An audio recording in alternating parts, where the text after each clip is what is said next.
1 ശമൂവേൽ 18:10. പിറ്റേന്നാൾ ദൈവത്തിൻ്റെ പക്കൽ നിന്നുള്ള ദുരാത്മാവ് ശൗലിന്മേൽ വന്നു.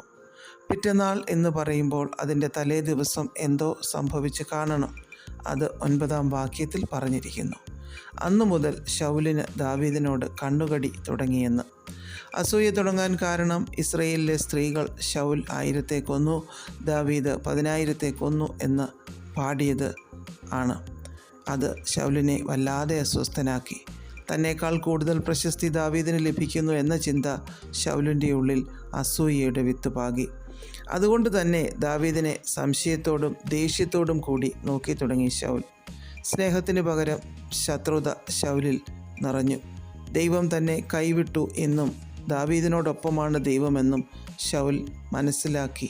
തൻ്റെ രാജസ്ഥാനം നഷ്ടപ്പെടുമെന്ന ചിന്ത, ഇതൊക്കെയാണ് അസൂയയ്ക്ക് മുഖാന്തരമായത്. ആ ചിന്തകൾ ശൗലിൻ്റെ വീഴ്ചയ്ക്ക് തുടക്കമായി. ഒരു വ്യക്തിയുടെ ഉള്ളിൽ അസൂയ പ്രവേശിക്കുമ്പോൾ ദൈവത്തിൻ്റെ ആത്മാവ് ആ വ്യക്തിയെ വിട്ടുപോവുകയും പകരം ദുരാത്മാവ് വരുവാൻ സാഹചര്യം ഉണ്ടാവുകയും ചെയ്യുന്നു. മറ്റുള്ളവരുടെ ഉയർച്ചയിൽ, വളർച്ചയിൽ, നന്മയിൽ സന്തോഷിക്കാൻ കഴിയാതെ വരുമ്പോൾ അസൂയയുടെ ദുരാത്മാവ് നമ്മിൽ പ്രവർത്തിക്കുന്നു. അത് നമ്മെ ആത്മീയ തകർച്ചയിലേക്ക് നയിക്കും.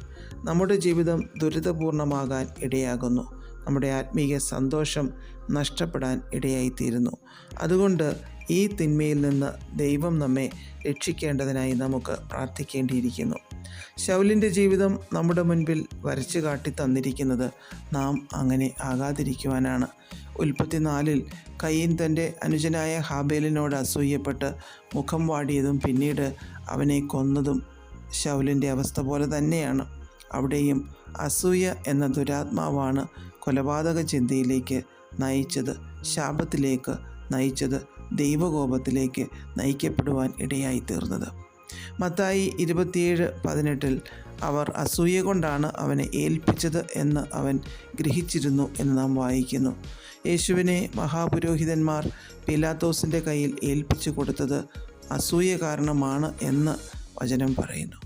മത്തായി 20:15 ഞാൻ നല്ലവനാകൊണ്ട് നിൻ്റെ കണ്ണ് കടിക്കുന്നുവോ എന്ന് എഴുതിയിരിക്കുന്നു. മറ്റുള്ളവർക്ക് ലഭിക്കുന്ന ദൈവാനുഗ്രഹത്തിൽ അസൂയപ്പെടുന്നവരെക്കുറിച്ച് യേശു ഇവിടെ പറഞ്ഞിരിക്കുന്നു. പിശാചിന് കടന്നു വരുവാനുള്ള ഒരു വാതിലാണ് അസൂയ എന്ന് മനസ്സിലാക്കി ആ വാതിൽ പിശാചിന് തുറന്നു കൊടുക്കാതിരിക്കുവാൻ നമുക്ക് ദൈവത്തിൽ ആശ്രയിക്കാം.